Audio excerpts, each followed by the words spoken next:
नमस्कार। बारामतीनंतर राष्ट्रवादीचा गड मानला जाणारा जिल्हा म्हणजे सातारा जिल्हा। साताऱ्यात पवारांची काय जादू चालते हे आपण उदयनराजेंचा पराभव झाला तेव्हा बघितलं आणि शरद पवारांचं ते पावसातलं भाषण देखील बघितलं।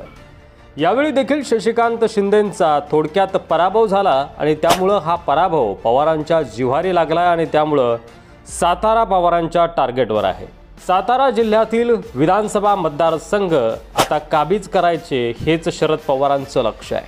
फलटण विधानसभा मतदारसंघ ज्या ठिकाणी दीपक चव्हाण आमदार आहेत आणि जे सध्या अजित पवार गटात आहे, त्यामुळे दीपक चव्हाण यांना पराभूत करून फलटण राष्ट्रवादीच्या पारड्यात पाडून घ्यायचंय असे डावपेच आता शरद पवार आखत आहेत। वाई विधानसभा मतदारसंघामध्ये अजित पवार गटात असलेले मकरंद पाटील आमदार आहेत आणि त्यामुळे या विधानसभा मतदारसंघावर देखील शरद पवारांची करडी नजर आहे। कोरेगाव विधानसभा मतदारसंघामध्ये महेश शिंदे शिवसेनेचे आमदार आहेत। महेश शिंदे यांनी गेल्या निवडणुकीत शशिकांत शिंदे यांचा पराभव केला।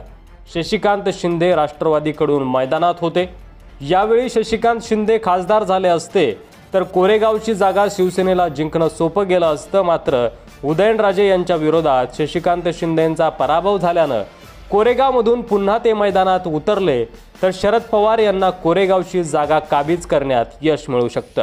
सातारा जिल्ह्यातील पुढचा विधानसभा मतदारसंघ म्हणजे कराड उत्तर, ज्या ठिकाणी राष्ट्रवादी अजित पवार गटात असलेले बाळासाहेब पाटील आमदार आहेत आणि या मतदारसंघात देखील आपला पहिलवान मैदानात उतरवायचा आणि अजित पवारांच्या बाळासाहेब पाटलांना धूळ चारायची असं नियोजन सध्या शरद पवार आखत आहेत। पुढचा विधानसभा मतदारसंघ सातारा जिल्ह्यातील तो म्हणजे पाटण विधानसभा मतदारसंघ। या विधानसभा मतदारसंघात सध्या शंभूराज देसाई शिंदे गटाचे आमदार आहेत। मात्र हा विधानसभा मतदारसंघ आघाडीकडून मागून घ्यायचा आणि या विधानसभामध्ये तुतारीच्या चिन्हावर उमेदवार उभा करायचा आणि शंभूराज देसाईंना धूळ चारायची असं नियोजन सध्या शरद पवार आखत आहेत। गेल्या निवडणुकीत राष्ट्रवादीच्या सत्यजित पाटणकर यांनी शंभूराज देसाई यांना टक्कर दिली होती, मात्र त्यांचा पराभव झाला होता। त्यानंतर पुढचा विधानसभा मतदारसंघ जो शरद पवारांच्या डोळ्यात खुपतोय तो म्हणजे सातारा जावळी, ज्या ठिकाणी शिवेंद्रराजे भोसले आमदार आहेत। राष्ट्रवादीमधून भाजपमध्ये गेल्यानंतर राष्ट्रवादीला ही जागा गमवावी लागली आणि तीच सल शरद पवारांच्या मनात आहे आणि त्यामुळं उदयनराजे भोसले यांचा ज्या पद्धतीनं शरद पवार यांनी लोकसभेला पराभव केला होता त्याच पद्धतीनं एकदा शिवेंद्रराजे भोसले यांचा पराभव करायचा आणि सातारा जावळी हा विधानसभा मतदारसंघ काबीज करायचा असं प्लॅनिंग सध्या शरद पवारांच्या डोक्यात असावं। गेल्या निवडणुकीत राष्ट्रवादीकडून दीपक पवार यांनी शिवेंद्रराजे भोसले यांना टक्कर दिली होती, त्यामुळे यावेळी शरद पवारांचा कोणता पहिलवान मैदानामध्ये असतो हे बघण्यासारखं असणार आहे।